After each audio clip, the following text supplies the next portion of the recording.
नमस्कार, सुप्रभात। मैं सत्येंद्र कुमार मौर्य लक्ष्मी प्रसाद मेमोरियल पब्लिक स्कूल गोला बाजार गोरखपुर से आज हम सभी लोग धर्म भारती जी द्वारा लिखित काले मेघा पानी दे नामक पाठ का अध्ययन करेंगे। इस पाठ के माध्यम से हम यह देखते हैं कि लेखक दो विचारधाराओं का संवाद यहाँ पर कराने का प्रयास करते हैं। पहली विचारधारा होती है लोक हित की विचारधारा या लोक जनमानस की विचारधारा, या यूँ कहा जाए कि परंपराओं से चलने वाली सदियों से पुरानी प्राचीन विचारधारा। वहीं दूसरी जो विचारधारा है वह आधुनिक एवं वैज्ञानिक विचारधारा। दोनों विचारधाराओं में एक दूसरे के प्रति क्या लगाव है और एक दूसरे में क्या कमियां निकालने का प्रयास करते हैं, उन सभी कमियों को, विचारधाराओं को इस पाठ में धर्मवीर भारती जी बताने का प्रयास करते हैं। काले मेघा पानी दे, जैसा हम सभी लोग जानते हैं कि वर्षा जब नहीं होती है बरसात के दिनों में, चाहे वो आषाढ़ का महीना हो या जेठ का महीना हो, तो ऐसे स्थिति में भारतीय किसान बड़े व्याकुल या परेशान होते हैं। क्यों होते हैं? क्योंकि जैसा हम सभी लोग जानते हैं कि हमारी जो अर्थव्यवस्था है वह कृषि पर निर्भर है। हमारे देश में अधिकांश रोजगार कृषि कार्य में मिलते हैं और जो भारतीय किसान है उसकी खेती बाड़ी की अधिकांश निर्भरता प्रकृति पर निर्भर होती है। ज़्यादा अच्छी बारिश हुई तो अच्छी फसलें होगी, तो किसान अपने खेतों में फसलों को लगाने के लिए ललायित है, तत्पर है और वह यह सोच रहा है कि वर्षा यदि इस तरह से विलम्ब करती जाएगी तो हमारी फसलें भी क्या हो जाएंगी, विलम्ब होती चली जाएंगी। इस तरह से भारतीय किसान आकाश में कहीं भी उसे काले बादल दिखाई देते हैं तो उन काले बादलों को देखने के बाद वह किसान उन बादलों के माध्यम से गुहार लगाने का प्रयास करता है कि काले काले मेघ मतलब होता है बादल, हम काले मेघा पानी दे, यानी काले काले बादलों से वह पानी की गुहार लगाता कौन? भारतीय किसान। और ऐसी स्थिति में भारतीय किसान के इस अभिलाषा को लोगों ने दो तरह से देखने का प्रयास करते हैं। एक है परंपरावादी विचारधारा और एक दूसरी होती है वैज्ञानिक विचारधारा। परंपरावादी विचारधारा यह मानती है कि वर्षा के देवता इंद्र होते हैं और इंद्र को भगवान को हमें खुश करने की आवश्यकता होनी चाहिए और इस तरह से वह उन्हें खुश करने के लिए नाना प्रकार के लोक प्रचलित जो अवधारणाएं हैं उसको लोग करने का प्रयास करते हैं। वहीं पर जो वैज्ञानिक मतावलंबी के लोग मानने वाले हैं वह लोग यह सोचते हैं कि जो वर्षा होती है वह किसी देवता के कृपा पात्र से नहीं होती बल्कि वाष्पीकरण होता है और इस वाष्पीकरण के माध्यम से वर्षा का जल या जल का अंश वह वाष्प के रूप में आकाश गंगा में या यूँ कहा जाए कि समताप मंडल में इकट्ठा होता है और निम्न वायु उच्च वायु दाब के बनने के बाद वह फिर वाष्प पानी में परिवर्तित होता है और उसके बाद से वह धरातल पर वही वाष्प पानी के बूंदें बन के वह गिरना शुरू होता है। इस तरह से वैज्ञानिक विचारधाराएं यह कहती हैं। आइए हम देखें, कल हम लोग देख लिए कि गांव के बच्चे जो हैं, गांव के जो बच्चे हैं वह वर्षा के देवता इंद्र को खुश करने के लिए गांव की भाषा में काच कचौटी अर्थात दंग धड़ंग होकर लोगों के घर के सामने जाते हैं, जय मैया की जयकारा लगाते हैं और घर पे रखे हुए लोग पानियों में से लोग एक एक बाल्टी डालते हैं उनके ऊपर और इस तरह से उस पानी में लोग लौटते हैं और इस तरह से इन स्वरूप को देखने के बाद कुछ लोग इन्हें इंद्र सेना कहते हैं और तो कुछ लोग इन्हें मेढक मंडली नाम से पुकारने का प्रयास करते हैं। तो इंद्र सेना वे लोग कहते हैं जो इन बच्चों की गतिविधियों से खुश होते हैं वहीं जो लोग नंग शरीर देखते हैं, उनके उछल कूद, उनके शोर शराबे, उनके कारण गली में होने वाले कीचड़ कांदों से चिढ़ते थे, वह उन्हें मेढक मंडली कहते हैं। फिर बच्चे उछलते कूदते हैं, आकाश गंगा की तरफ आवाज़ लगाते हैं। आइए देखिए जाए कि हो शहरों की तुलना में गांव में और भी हालत ख़राब होती है। जहां जुताई होनी चाहिए वहां खेती की मिट्टी सूख कर पत्थर हो जाती है। और इस तरह से, क्योंकि शहरों में वर्षा की उतनी आवश्यकता नहीं होती है, क्योंकि शहर जो हों औद्योगिक क्षेत्र होते हैं, उद्योगों का वहाँ पर ज़्यादा विकास हुआ रहता है। लेकिन जो गांव की जो वातावरण है, परिवेश है, वह कृषि प्रधान होने के कारण खेती बाड़ी हो तो तभी संभव हो पाएगी जब वर्षा व्यापक स्तर पर होगी। फिर वहाँ जुताई होनी चाहिए, वहाँ खेतों की मिट्टी सूख कर पत्थर हो जाती, फिर उसमें पपड़ी पड़कर ज़मीन फटने लगती है। लू ऐसे कि चलते चलते आदमी आधे रास्ते में लू खाकर गिर पड़े। ढोर डंगर प्यास के मारे मरने लगते हैं। ढोर डंगर मतलब होता है जो जानवर हैं, पशु हैं। बारिश नहीं होती तो वह मरने लगते हैं। ऐसे में पूजा पाठ, कोई वर्षा के लिए पूजा पाठ कराता है, कोई कथा विधान कराता है। सब करके लोग जब हार जाते तो अंतिम उपाय के रूप में निकलती यह इंद्र सेना। सभी लोग जब एक करके विधान हार जाते हैं तो अंत में निकलती इंद्र सेना। वर्षा के बादलों के स्वामी हैं इंद्र, और इंद्र की सेना टोली बांधकर कीचड़ में लथपथ निकलती, पुकारते हुए मेघे को। और इस तरह वर्षा के स्वामी इंद्र और इंद्र की सेना टोली बांधकर कीचड़ में लथपथ निकलती, पुकारते हुए मेघों को, पानी मांगते हुए प्यासे गलों और सूखे खेतों के लिए पानी की आशा। पर जैसे सारा जीवन आकर टिक गया हो। बस एक बात मेरे समझ में नहीं आती थी कि जब चारों ओर पानी की इतनी कमी है तो लोग घर में इतनी कठिनाई से इकट्ठा करके रखा हुआ पानी बाल्टी भर भर के इन पर क्यों फेंकते हैं। कैसी निर्मम बर्बादी है पानी की देश में। अब देखिए, जो वैज्ञानिक विचारधारा के मानने वाले हैं, आधुनिक विचारधारा के, वह कह रहे हैं कि लोग अपने घर की पानी की बर्बादी कर देते हैं, और घर में जो पानी रखा हुआ है पीने के लिए, ज़रूरत के लिए, उसे लोग इनके ऊपर फेंक फेंक कर उसकी बर्बादी करते हैं। देखिए चित्र है, इस तरह से बच्चे गाँव में जब पानी नहीं बरसता है तो अपना उपाय लगाते हैं। इससे इनका विश्वास होता है कि वर्षा के देवता इंद्र भगवान खुश हो जाएंगे और इस तरह से मूसलाधार वर्षा होगी। कभी कभी तो यह सत्य भी होता है, लेकिन देखिए ऊपर से लोग पानी अपने अपने घरों से गिरा रहे हैं और बच्चे उन गिरे हुए बाल्टी के पानियों से तर-बितर हो जा रहे हैं। सर से लेके पैर तक वह भीग जा रहे हैं। कुछ बच्चे ज़मीन पर लौटते हुए आपको नज़र आते हैं। देखिए, यह होती है काले मेघा पानी दे, इसको कहते हैं। इन बच्चों को कुछ लोग इंद्र सेना कहते हैं तो कुछ लोग मेढक मंडली कहते हैं। मेढक मंडली कौन कौन लोग कहते हैं? जिनको इनके नंग स्वरूप, उछल कूद, चिल्लाना, हंसना, यह सब जिनको पसंद नहीं है वो लोग कहते हैं मेढक है, मेढक मंडली है। लेकिन वहीं जिनको यह सब पसंद है वह लोग इन्हें इंद्र सेना के नाम से पुकारती है। तो इस तरह से धर्मवीर भारती जी इसमें यह प्रस्तुत करने का प्रयास करते हैं। आइए आगे देखें कि कितनी क्षति होती है इस तरह के अंधविश्वासों से। कौन कहता है कि इन्हें इंद्र की सेना, अगर इंद्र महाराज से ये पानी दिलवा सकते हैं तो खुद अपने लिए पानी क्यों नहीं मांग लेते। देखिए अब तर्क शुरू हो गए हैं यहीं से।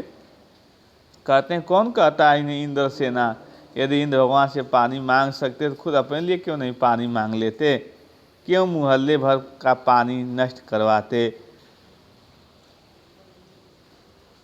घूमते हैं। अब मुहल्ले भर का पानी क्यों नष्ट करके घूमते हैं? अब देखिए, कहते हैं कि अपने लिए पानी मांग, इंद्र भगवान से पानी मांग के लौटे कि मुहल्ले भर का पानी वो बर्बाद कर रहे हैं। नहीं, यह सब पाखंड अंधविश्वास है। ऐसे यदि अंधविश्वासों के कारण हम अंग्रेज़ों से पिछड़ गए और गुलाम बन गए। इन्हीं अंधविश्वासों के कारण हम अंग्रेज़ों से पिछड़ गए और उनका गुलाम बन गए। मैं असल में था तो इन्हीं मेढक मंडली वालों की उम्र का। मेरी भी उम्र इन्हीं मेढक मंडली वालों की उम्र की थी, पर कुछ तो बचपन के आर्य समाजी संस्कार थे, लेकिन कुछ मेरे अंदर बचपन में ही आर्य समाजी संस्कार थे। और एक कुमार सुधार सभा कायम हुई थी, उसका उपमंत्री बना दिया गया था। उसमें कुमार सुधार सभा कायम हुई थी, उसका उपमंत्री बना दिया गया था। सो समाज सुधार का जोश कुछ ज़्यादा ही था। अंधविश्वासों के खिलाफ तो तर्कस में तीर रख कर घूमता रहता था। मगर मुश्किल यह है कि मुझे अपने बचपन में जिससे सबसे ज़्यादा प्यार मिला वे थी जीजी। यूँ ही मेरी रिश्ते में कोई नहीं था, उम्र में मेरी माँ से भी बड़ी थी, पर अपने लड़के बहू सबको छोड़कर उनके प्राण मुझी में बसते थे। और वे थी उन तमाम रीति रिवाजों, तीज त्योहारों, पूजा अनुष्ठानों की खान जिन्हें कुमार सुधार सभा का यह उपमंत्री अंधविश्वास कहता था और उन्हें जड़ से उखाड़ फेंकना चाहता था। पर मुश्किल यह थी कि उनका कोई पूजा विधान, कोई त्योहार अनुष्ठान मेरे बिना पूरा नहीं होता था। दिवाली है तो गोबर और कांडियों से गोवर्धन सतिया बनाने में लगा हूँ। जन्माष्टमी है तो रोज़ 8 दिन की झांकी तक की सजाने, पंजीरी बांटने में लगा हूँ। हर छठ है तो छोटी रंगीन कुल्हड़ियों में भूजा भर रहा हूँ। किसी में भुना चना, किसी में भुनी मटर, किसी में भुने अरवा चावल, किसी में भुना गेहूँ। जीजी यह सब मेरे हाथों से कराती ताकि उनका पुण्य मुझे मिले, केवल मुझे। लेकिन इस बार मैंने साफ इनकार कर दिया। नहीं फेंकना मुझे बाल्टी भर भर के पानी इस गंदी मेढक मंडली पर। मैंने इनकार कर दिया, मुझे नहीं फेंकना इनके ऊपर पानी। कितने गंदे मन जैसे लग रहे हैं लोग। पर जीजी बाल्टी भर कर पानी ले गई और उनके बूढ़े पांव डगमगा रहे थे, हाथ कांप रहे थे। तभी मैं अलग मुंह फुलाए खड़ा रहा। शाम को उन्होंने लड्डू मठरी खाने को दिए तो मैंने उन्हें हाथ से अलग खिसका दिया, मुंह फेर कर बैठ गया। जीजी से बोला भी नहीं। पहले वे भी तमतमाई, लेकिन ज़्यादा देर तक उनसे गुस्सा नहीं रहा गया। पास आकर मेरा सर अपनी गोद में लेकर बोली, देख भैया, रूठ मत, मेरी बात सुन। यह सब अंधविश्वास नहीं है। हम इन्हें पानी नहीं देंगे तो इंद्र भगवान हमें पानी कैसे देंगे? मैं कुछ नहीं बोला। फिर जीजी बोली, तू मुझे पानी की बर्बादी समझाता है, पर यह बर्बादी नहीं है, यह पानी अर्घ्य चढ़ाते हैं। जो चीज़ मनुष्य पाना चाहता है उसे पहले देगा, नहीं तो पाएगा क्या? इसलिए ऋषि मुनियों ने दान को सबसे ऊंचा स्थान दिया। ऋषि मुनियों को काहे बदनाम करती हो जीजी? क्या उन्होंने कहा था कि जब आदमी बूंद बूंद पानी के लिए को तरसे तब पानी कीचड़ में बहाओ? ऐसा उन्होंने कहा था? कि कहते हैं उनकी जीजी उन्हें समझाने का प्रयास करती हैं कि हमें कुछ भी प्राप्त करना रहता है ईश्वर से तो सबसे पहले हम उस चीज़ को ईश्वर को हम चढ़ाते हैं, उसी को अर्घ कहते हैं। ऋषि मुनियों ने अपने उपदेश में कहा कि दान ही जीवन का सबसे बड़ा गुण है। तो तर्क देते हुए कहते हैं, ऋषि मुनियों को काहे बदनाम करती हो जी? क्या उन्होंने कहा था कि जब आदमी बूंद बूंद पानी को तरसे, जब आदमी बूंद बूंद पानी को तरसे तब पानी कीचड़ में बहाओ, तब पानी कीचड़ में बहाओ? नहीं कहा था। कुछ देर चुप रही जीजी, फिर मठरी में मेरे मुंह में डालती हुई बोली, देख बिना त्याग के दान नहीं होता, देख बिना त्याग के दान नहीं होता। अगर तेरे पास लाखों करोड़ रुपए हैं तो उसमें से तू 2-4 रुपए किसी को दे दे, तो यह क्या त्याग हुआ? त्याग तो वह होता है कि जो चीज़ तेरे पास भी कम है, जिसकी तुझको भी ज़रूरत है, तो अपनी ज़रूरत पीछे रखकर दूसरे के कल्याण के लिए उसे दे, तो त्याग तो वह होता है। दान तो वह होता है, उसी का फल मिलता है। फल वल कुछ नहीं मिलता, सब ढकोसला है। तर्क देते हैं, फल वल कुछ नहीं मिलता, सब ढकोसला है। मैंने कहा तो, पर कहीं मेरे तर्कों का किला पस्त होने लगा था, मगर मैं भी जिद पर अड़ा था। फिर जीजी बोली, देख तू तो अभी से पढ़ लिख गया है, मैंने तो गांव के मदरसे का भी मुंह नहीं देखा, पर एक बात देखी हूँ कि अगर 30-40 मन गेहूँ उगाना है तो किसान 5-6 से अच्छा गेहूँ अपने पास से लेकर ज़मीन में क्यारियाँ बनाकर फेंक देता है, उसे बुआई कहते हैं। यह जो सूखे हम अपने घर का पानी इन पर फेंकते हैं, वह भी बुआई है। यह पानी गली में बोएंगे तो सारे शहर कस्बा गांव पर पानी वाले बादलों की फसल आ जाएगी। हम बीज बनकर पानी देते हैं, फिर काले मेघा से पानी मांगते हैं। सब ऋषि मुनि कह गए हैं कि पहले खुद दो, तब देवता तुम्हें 4-8 करके लौटाएंगे। भैया, यह तो हर आदमी का आचरण है, जिससे सबका आचरण बनता है। यथा राजा तथा प्रजा, सिर्फ यही सच नहीं है, सच यह भी है कि यथा राजा तथा प्रजा। कहते हैं जैसा राजा रहे वैसा प्रजा नहीं, जैसी प्रजा हो उसी तरह का राजा हो। यही तो गांधी जी महाराज कहते हैं। जीजी का एक लड़का राष्ट्रीय आंदोलन में पुलिस की लाठी खा चुका था, तब से जीजी गांधी महाराज की बात अक्सर करने लगती थी। देखिए, यथा राजा यथा प्रजा, इसको आप लिख लीजिए। यथा राजा यथा प्रजा, इसी को उल्टा कर दीजिए, यथा प्रजा यथा राजा। ठीक,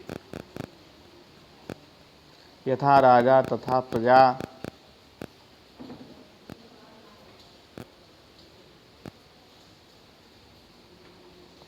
और इन बातों को आज 50 से ज़्यादा बरस होने को आए, पर ज्यों कि तो मन पर दर्ज। कभी कभी कैसे कैसे संदर्भों में ये बातें मन को कचोट जाती हैं। हम आज देश के लिए करते क्या है? मांग हर क्षेत्र में बड़ी बड़ी है, पर त्याग का कहीं नाम निशान नहीं। अपना स्वार्थ आज एकमात्र लक्ष्य रह गया है। हम चटकारे लेकर इसके या उसके भ्रष्टाचार की बातें करते हैं, पर क्या कभी हमने जांचा कि अपने स्तर पर अपने दायरे में हम उसी भ्रष्टाचार के अंग तो नहीं बन गए रहे? काले मेघा पानी दे के दल उमड़ते हैं, पानी झमाझम बरसता है, पर गगरी फूटी की फूटी रह जाती है। बैल प्यासे प्यासे रह जाते हैं। आखिर कब बदलेगी ये स्थिति?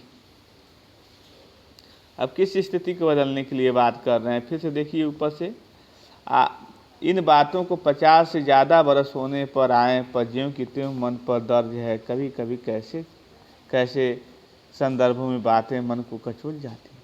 आज हम आदेश के लिए करते क्या हैं? मांगे हर क्षेत्र में बड़ी ही बड़ी हैं, पर त्याग का कोई नाम निशान नहीं है।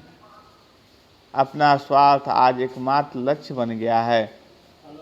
हम चटकारे लेकर उसके या उसके भ्रष्टाचार की बातें करते हैं, पर कभी हमने जांचा है कि अपने स्तर पर, अपने दायरे में हम अपनी भ्रष्टाचार के अंग तो नहीं बन रहे हैं? काले मेघा दल के दल उमड़ते हैं, पानी झमाझम बरसता है, पर गगरी फूटी फूटी रह जाती है और बैल प्यासे के प्यासे रह जाते हैं।